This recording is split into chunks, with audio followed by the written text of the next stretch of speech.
Έχει κοπεί το τζαμάκι μας. Εδώ πέρα θα σας πω κάτι που πρέπει να δίνετε σημασία πάρα πολύ. Λοιπόν, εδώ πέρα οι 4 τρύπες δεν είναι όλες ίδιες. Στο επάνω μέρος που είναι η κάμερα, οι τρυπούλες είναι πιο μικρές στο μέγεθος. Αυτές πίσω είναι πιο μεγάλες. Αυτά είναι ένας οδηγός για να μην κάνουμε λάθος. Και στο μηχάνημα πάνω δηλαδή, αυτές οι δύο οι ακρίτες είναι πιο μικρές από ό,τι οι πισινές. Και έτσι αποφεύγουμε να κάνουμε το λάθος να το τοποθετήσουμε ανάποδα. Τώρα δεν είναι ανάποδα. Το σωστό είναι εδώ. Αν πάει να μπει μια τρυπούλα εδώ πέρα και δεν μπαίνει, σημαίνει ότι είμαστε ανάποδα. Πάμε να τοποθετήσουμε την υβριδική. Τοποθετούμε το κινητό αφού το έχουμε καθαρίσει επάνω στη βάση.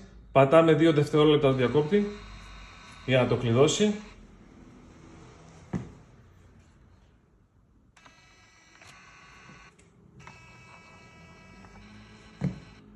Επειδή όσο και να έχουμε καθαρίσει το κινητό πάντα θα υπάρχουν σκονούλες επάνω, τι κάνουμε?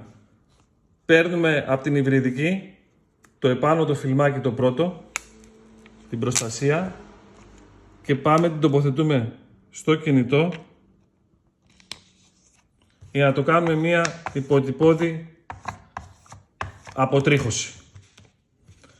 Ερχόμαστε εδώ τώρα στο υβριδικό. Εδώ από τη γωνία σπάμε και βγάζουμε το κάτω το χαρτί το λευκό. Μόνο το λευκό. Προσέχουμε να μην πατήσουμε από κάτω. Λοιπόν, ξέρουμε εδώ πέρα ότι θα μπει με αυτή τη φορά, γιατί οι τρύπες εδώ είναι πιο χοντρές, εδώ είναι πιο ψηλές, και ξέρουμε και το QR που πάντα ξεκινάει από μπροστά από τις κάμερες. Βγάζουμε το φιλμάκι το προηγούμενο που βάλαμε για αποτρίχωση από την προστασία.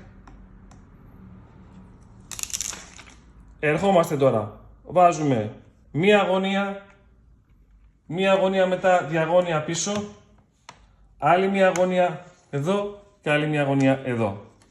Κοιτάμε σε αυτή τη διαδικασία να μην έχει πατηθεί εδώ μέσα η μεμβράνη για να μπορεί να παίξει. Ερχόμαστε τώρα, πατάμε μία στη μέση και προς τα κάτω.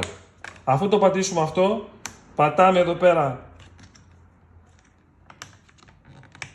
το φιλμ με τα χεράκια μας και βγάζουμε το περίγραμμα. Και ερχόμαστε τώρα και σπατουλέρνουμε.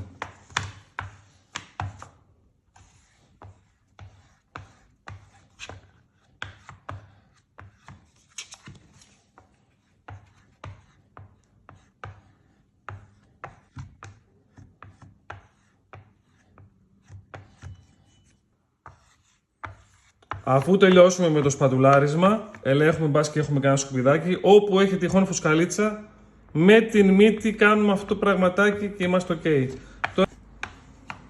Και έχουμε ένα τέλειο αποτέλεσμα.